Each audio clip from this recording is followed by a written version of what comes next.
सर्वेभ्यो नमो नमः। कादम्बरी सुखनासोपदेशः के भाग 19 में आप सभी का स्वागत है। तो इस भाग को पढ़ने से पहले हम लोग जान लेते हैं कि इस भाग में वर्णन क्या किया गया है। महाकवि बाणभट्ट ने राजाओं को अपने जाल में फंसा लेने वाले धूर्तों अथवा ठगों का स्वाभाविक वर्णन इस पैराग्राफ में किया है। तो जैसे जो राजा लोग लक्ष्मी के द्वारा ग्रहित हो जाते हैं उनमें बहुत से ऐब आ जाते हैं, अर्थात वो सभी अभिनयों के द्वार हो जाते हैं। तो ऐसे में उनके आसपास रहने वाले धूर्त और ठग लोग उन्हें बड़े अच्छे से ठग लेते हैं। उसी ठगी का राजा कैसे ठगे जाते हैं उस ठगी का वर्णन इस पैराग्राफ में है। तो आइए देखा जाए। अपरे तो स्वार्थ निष्पादन परैः धन पिशित ग्रास गृधैर आस्थान नलिनी धूर्त बकैर द्यूतम विनोद इति। यहाँ तक का देखते हैं। अपरे तू दूसरे, अपरे अर्थात दूसरे, तू तो दूसरे कौन? राजा या धनी लोग। दूसरे स्वार्थ निष्पादन परैः, स्वार्थ निष्पादन में परैः अर्थात तत्पर, स्वार्थ निष्पादन में अपने स्वार्थ के निष्पादन में या स्वार्थ की सिद्धि में लगे हुए, निष्पादन का अर्थ सिद्धि कर लीजिए या स्वार्थ की पूर्ति में लगे हुए। धन पिशित ग्रास, धन पिशित, तो धन पिशित का अर्थ है धन रूपी, पिशित अर्थात मांस, पिशित माने मांस होता है। तो धन पिशित में धन पिशित, धन रूपी मांस ना, ऐसा कहा गया। और ग्रास, ग्रास का अर्थ है खाने के लिए। धन पिशित ग्रास, धन रूपी मांस को खाने के लिए। गृधैः गिद्धों के समान।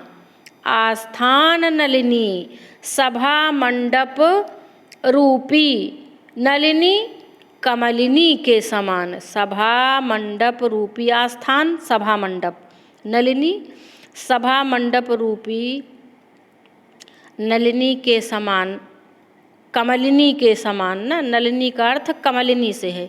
धूर्त बकैः, धूर्त यानी कि दुष्ट, बड़े ही दुष्ट स्वभाव के। बकैः बकुले, जो धूर्त बकुले रूपी धूर्त होते हैं, वह द्यूतम विनोद इति, वह क्या बताते हैं कि द्यूत अर्थात जुआ ही विनोद है, मनोरंजन है। राजाओं से क्या कहते हैं?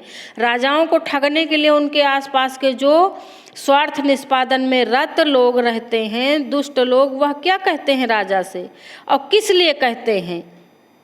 धन पिशित ग्रास, धन रूपी मांस को ग्रास बनाने के लिए, खाने के लिए। गृधैः गिद्ध रूपी, गिद्ध जैसे ना, ऐसे धूर्तों की तुलना किससे की गई? गिद्धों से की गई है। आस्थान नलिनी, आस्थान नलिनी अर्थात सभा मंडप रूपी कमलिनी में। धूर्त बकई, जो धूर्त बकुले होते हैं, वह क्या कहते हैं? द्यूतम विनोद इति। द्यूत अर्थात जुआ, जुआ खेलना क्या है? विनोद है, अर्थात मनोरंजन है। वह ये बताते हैं राजा से कि जुआ खेलना मनोरंजन है। अब राजा पिए और जुआ खेले तो जिससे उसका राज्य पतन की ओर चला जाए और वो सारा धन लूट ले, ये उनकी योजना होती है। अगला क्या बताते हैं? परदाराभिगमनम वैदग्ध्यम इति। आप क्या बताते हैं? परदारा, पर माने दूसरे की, दारा स्त्री, दारा शब्द पुल्लिंग है। परदाराभिगमनम, दूसरे की, दारा अर्थात स्त्री का, अभिगमन करना यानी कि उसका उपभोग करना क्या है? वैदग्ध्यम इति। वैदग्ध्य चतुराई, चतुराई है। क्या बताते हैं कि दूसरे की स्त्री का उपभोग करना वैदग्ध्य है राजा, ये तो चातुर्य है आपका, ऐसे राजा से कहते हैं। और क्या कहते हैं, मृगयाम श्रम इति, और क्या कहते हैं, मृगया कहते हैं शिकार को, मृगया माने शिकार। तो शिकार करना क्या है, श्रम इति, शिकार करना तो परिश्रम है, व्यायाम है, और राजा को उसी परिश्रम और व्यायाम में लगाए रहते हैं। इसी प्रकार का वर्णन 10 कुमार चरितम में बहुत अच्छा दिया है, तो कभी समय मिले तो उसे अवश्य पढ़ें। राजा को नष्ट करने के धूर्तों के द्वारा ये बहुत अच्छे उपाय हैं कि राजा को इस तरह से डाइवर्ट कर दिया जाए। पानम विलास इति, और क्या बताते हैं, पानम, पान अर्थात मद्यपान करना ना, तो मद्यपान करना, विलास इति, विलास है, विलास यानी ऐश, प्रमत्ता, प्रमत्ताम शौर्यम इति, और जो प्रमत्त होना, जब पिएंगे तो प्रमत्त हो जाएंगे ना, प्रमत्त यानी कि नशे में रहना, क्या है, नशे में प्रमत्तताम अर्थात प्रमत्त रहना, और प्रमत्त कब रहेंगे, नशे में प्रमत्त रहेंगे, क्योंकि पानम विलास इति पहले ही बता दिए। तो नशे में चूर रहना, इसको क्या बताते हैं, शौर्यम इति, इसको शूरता बताते हैं। कहते हैं हे राजा, नशे में चूर रहना सदैव क्या है, शौर्य है, वीरता है। स्वदार परित्यागम अव्यसने, अव्यसन व्यसनेति, स्वदार अपनी स्त्री का परित्याग ना, परित्याग करना, अव्यसनम इति क्या है, अनासक्ति, अव्यसन अर्थात व्यसन ना करना, व्यसन रहित, व्यसन राहित्य होना है, यानी कि अनासक्ति है। अपनी पत्नी का त्याग करना क्या है, अव्यसन है, यानी अनासक्ति है। और क्या कहते हैं, गुरुवचनावधीरणम अपर प्रणेयत्वम इति, और गुरुवचना, वचन धन अवधीरणम, वचनावधीरणम ना, यहाँ पर दीर्घ संधि है, वचनावधीरणम में दीर्घ स्वर संधि है। तो गुरुवचनावधीरणम, गुरु के वचनों को अनवधीरणम ना सुनना, या गुरु के आदरणीय गुरुजनों के वचनों का उल्लंघन करना, ना सुनना। जैसे सुनकर बात नहीं मान रहे हैं तो वो ना सुनना भर ही होता है, यानी कि गुरु के वचनों का उल्लंघन करना या अनादर करना क्या है, अपर प्रणेयत्वम, अपर प्रणेयत्वम अर्थात स्वयं के द्वारा शासित होना है, यानी कि वो ये लगाते हैं कि हम बड़े स्वच्छंद हैं, स्वयं शासित हैं, और हम राजा हैं, हम स्वच्छंद हैं, हमारे ऊपर किसी का कोई अधिकार नहीं, हम स्वयं से शासित हैं ना।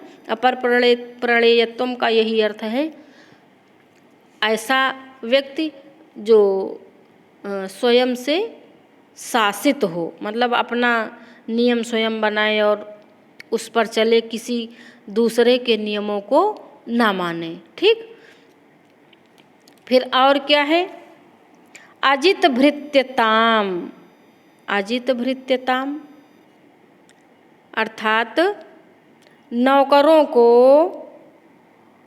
अपने अधीन ना रखना, अजित ना, जित भृत्यताम का अर्थ है नौकरों को अपने अधीन रखना, और अजित भृत्यताम का अर्थ है नौकरों को अपने अधीन ना रखना। देखिए इन सब के अर्थ बहुत पूछे जाते हैं, और ये पैराग्राफ बहुत इम्पॉर्टेंट भी है, तो आपको एक एक शब्द की व्याकरण अर्थ अवश्य आना चाहिए ना। जित भृत्यता का अर्थ है नौकरों को अपने अधीन रखना, इसका मतलब नौकरों को बहुत छूट मत देना, लेकिन अजित भृत्यता का अर्थ है नौकरों को अपने अधीन न रखना, अर्थात खुली छूट दे देना, और इतनी खुली छूट दे देना कि वो दुष्टता करें तो उन्हें सजा भी न देना। तो अजित भृत्यताम, नौकरों को अपने अधीन न रखना, सुखोप सेव्यत्वम मिति, सुखोप सुखपूर्वक, सेव्यत्यमिति, सुखपूर्वक सेवा योग्य होना है। यानी कि अगर नौकरों को खुली छूट दिए रहने का मतलब है कि वो सुखपूर्वक सेवा करा रहे हैं और नौकरों को बड़ा प्रसन्न रखते, भले ही नौकर कितना भी उद्दंड क्यों न हो जाए। नृत्य गीत वाद्य वेश्याभिषिक्तम रसिकतेति। और क्या कहते हैं, यानी जो जो कमियां राजा में हो जाती हैं उन्हें उनकी विशेषता बनाकर प्रस्तुत करते हैं कि राजा सही और गलत का फैसला ही न कर सके और गलत को ही इतने अच्छे तर्कों से सपोर्ट करते हैं कि राजा गलत हो ही जाता है और राजा का एक दिन पता ना जाता। तो इस क्रम में क्या कहते हैं, नृत्य गीत वाद्य यानी गाना बजाना, वेश्याभिषिक्तम और वेश्याओं में आसक्ति रखना क्या है, रसिकतेति, यह रसिकता है। अब जैसे आ जाएगा रसिकतेति किम, तो नृत्य गीत वाद्य वेश्याभिषिक्तम रसिकतेति, है ना, ऐसे आपको करना रहेगा। फिर है महापराध अवकरणम। महापराध जो महान अपराध हैं, ऐसे अपराध जिन्हें जो चर्चा करने योग्य नहीं है, महापराध अवकरणम। तो ऐसे अपराध, ऐसे भयंकर अपराध जो चर्चा ना करने योग्य हैं, महानुभावेतु, महान भावेति परभव सहत्वम क्षमेति ना, यहाँ तक का पहले देख लेते हैं। तो ऐसे अपराध जो चर्चा ना करने योग्य हैं, इन महान बड़े अपराधों को सुनना, मतलब जिनकी चर्चा करना उचित नहीं उनको सुनते हैं और क्या समझते हैं, महानुभावेति, उन अपराधों की चर्चा परिचर्चा कराना अपनी महाप्रभावशालिता समझते हैं ना। भावेति अर्थात अपने को महान प्रभावशाली सिद्ध करते हैं। जिन विषयों पर बात नहीं करनी होती है उन विषयों पर बात करते हैं और इसे अपनी महानुभावतेति कहते हैं ना, महान प्रभावशालिता कहते हैं। और लास्ट है इसमें परभव सहत्वम क्षमेति। परभव यानी कि परभव का अर्थ है अपमान। परभव अर्थात अपमान। तो अपमान को सहत्वम सहन कर लेना, अपमान को सहन कर लेना, क्षमेति क्षमा है। मान लिया राजा हैं तो उनकी एक छवि है ना, राजा को हर कोई कुछ नहीं बोल सकता है, लेकिन कोई भी राजा को कुछ भी बोल के चला जाए तो कहते हैं आप कुछ ना कहो, ये तो क्षमा करने की तरह है ना। तो अपमान राजा का हो रहा है और राजा कुछ उसे दंडित नहीं कर रहा है, अपमान सहन करने को वो बता देते हैं कि ये तो क्षमा करना है ना, आपका बहुत बड़ा गुण है। इस दोष को वो गुण की श्रेणी में रखते हैं कि अपमान सहन करने को वो क्षमा मान लेते हैं ना, जबकि अपमान नहीं सहन करना चाहिए। भाई अपमान हो तो व्यक्ति को सजा देना चाहिए ना। अब हम लोग देख लेते हैं इस पैराग्राफ में कि मुख्य क्या है, इसकी व्याकरण क्या है, इसमें अलंकार क्या है, समास क्या है, आदि सभी बातें हम लोग देख लेते हैं ना। अब ये जो नलिनी धूर्त बकई में रूपक अलंकार है ना, पिशित ग्रास गृधई में भी रूपक अलंकार है। और हम लोग इसका जो पीछे व्याकरण लगाए हैं उससे देख लेते हैं। ये यहाँ पे जितना आज का पैराग्राफ पढ़ाए हैं, तो जो भी पैराग्राफ पढ़ाते हैं हम उसकी व्याकरण जरूर देते हैं। सुकनासोपदेशः भाग 19 आज हम लोग पढ़ रहे हैं, अपरे तू से लेके क्षमेति तक ना। अपरे दूसरे राजा लोग ना, भाई राजा को सामान्य व्यक्ति थोड़ो ठगेंगे। स्वार्थ निष्पादन परई है, स्वार्थ की पूर्ति में लगे हुए धूर्तों का विशेषण है ये ना। स्वार्थ निष्पादन परई है सब किसका विशेषण है? नलिनी बकई है, स्वार्थ निष्पादन परई है, ये सब धूर्तों के विशेषण हैं। स्वार्थ निष्पादनम तस्मिन् पराहतैः षष्ठी तत्पुरुष समास। निस्धन पद ऋच ल्युट, तो ये हो गया निष्पादनम का प्रकृति प्रत्यय। निष्पादनम में पद धातु है, ठीक। एक एक शब्द पे पैनी नज़र होनी चाहिए। आस्थान नलिनी धूर्त बकई है, किसका विशेषण है ये? धूर्तों का। सभा मंडप रूपी राज दरबार में, तो हम इसलिए अर्थ और बता देते हैं आपको, अगर अच्छे से अर्थ आ गया तो अलंकार भी आप कर ले जाएंगे ना। सभा मंडप रूपी कौन सा अलंकार होगा?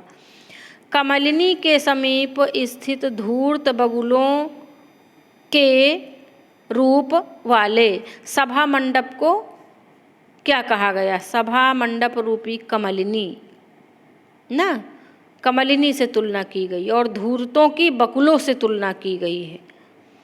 आस्थानम, आस्था ल्युट, आस्थानम एव नलिनी तस्याह धूर्त बकाह तैः तत्पुरुष समास।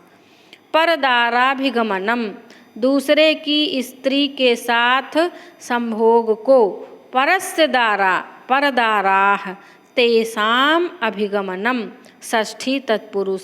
तो परदाराभिगमनम में कौन सा समास? षष्ठी तत्पुरुष समास। दार शब्द सदैव पुल्लिंग बहुवचन में प्रयुक्त होता, बताए थे ना। तो दारा स्त्री के लिए प्रयुक्त होता है, लेकिन ये शब्द है कैसा? पुल्लिंग है और सदैव बहुवचन में प्रयुक्त होता है, एक वचन द्विवचन में नहीं, बहुवचन में।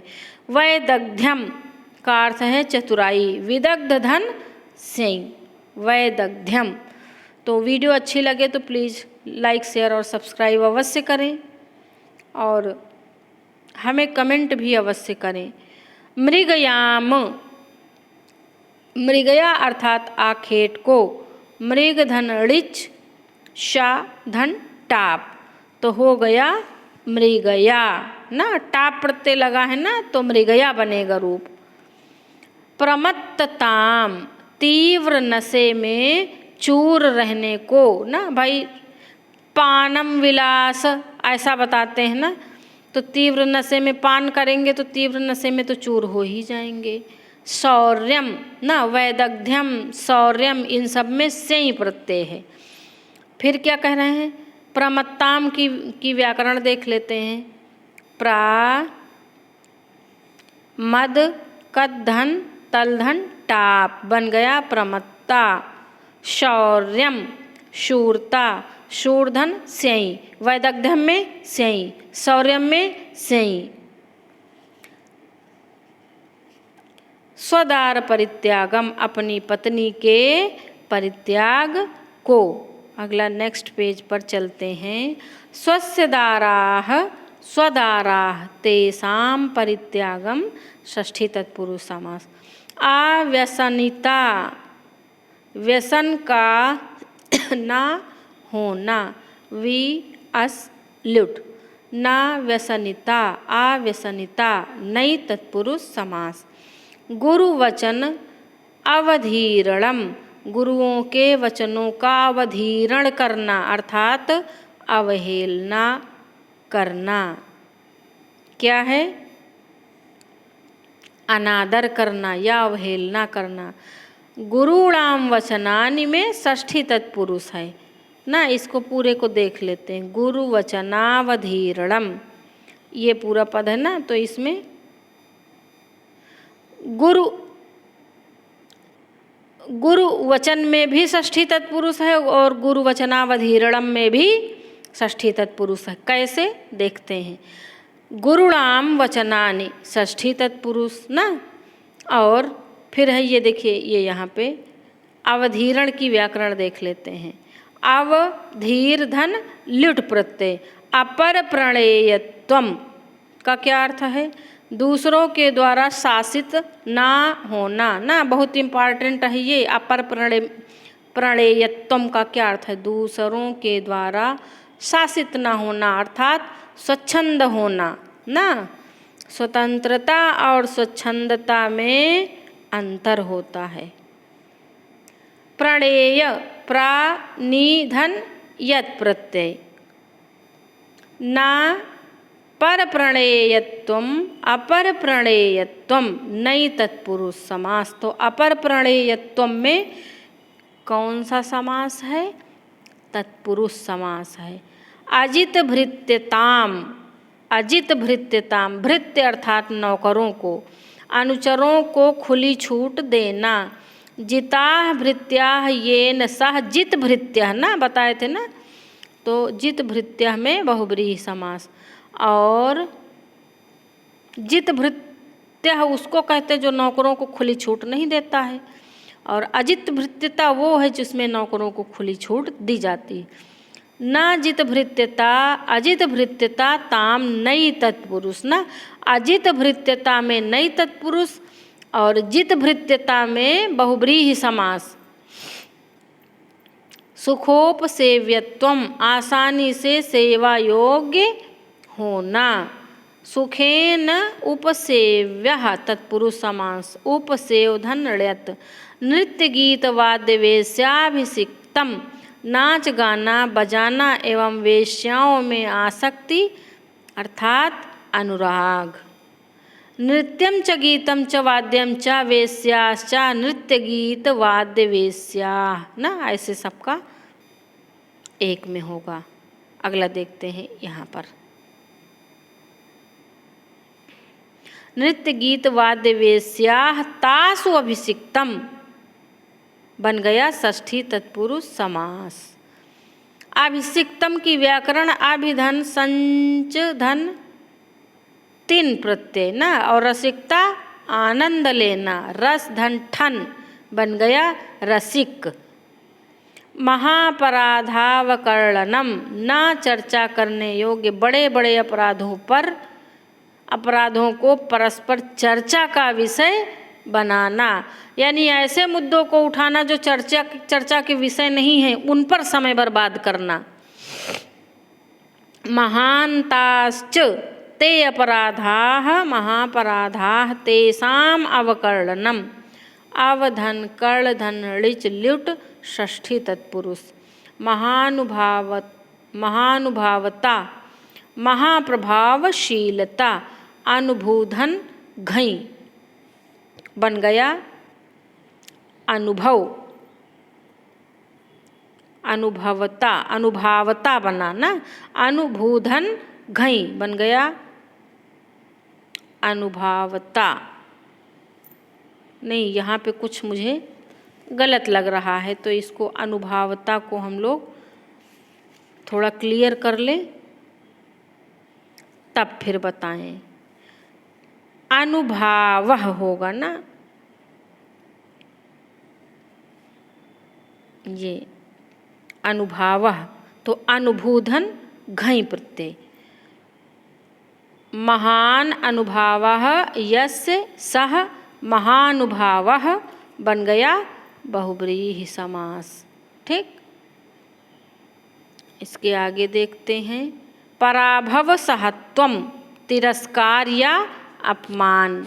पराभवम सहते इति पराभव सहः। पराभव सहधन अच तस्य भावः पराभव सहत्वम तत्प्रादि तत्पुरुष समास ना। पराभव सहत्वम में कौन सा समास है? प्रादि तत्पुरुष समास।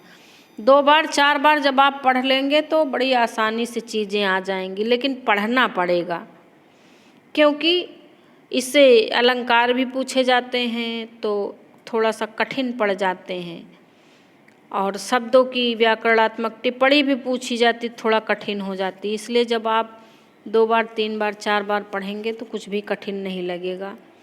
और हम ये जानते हैं कि पेपर दिखाई नहीं दे रहा है, तो इसलिए आप लोगों की पढ़ाई भी धीमी चल रही। लेकिन एक बात आप लोग हमेशा ये याद रखना कि किसी भी कार्य की सिद्धि के लिए निरंतरता बहुत आवश्यक है। अगर आप में निरंतरता नहीं है तो हो सकता आप अपने लक्ष्य से दूर हो जाएं। तो इसलिए आपको निरंतर रखना चाहिए, रहना चाहिए। जब हम निरंतरता रख सकते हैं तो आप क्यों नहीं रख सकते हैं। तो आज यहीं तक रखते हैं, मिलेंगे हम लोग नई वीडियो के साथ। धन्यवाद।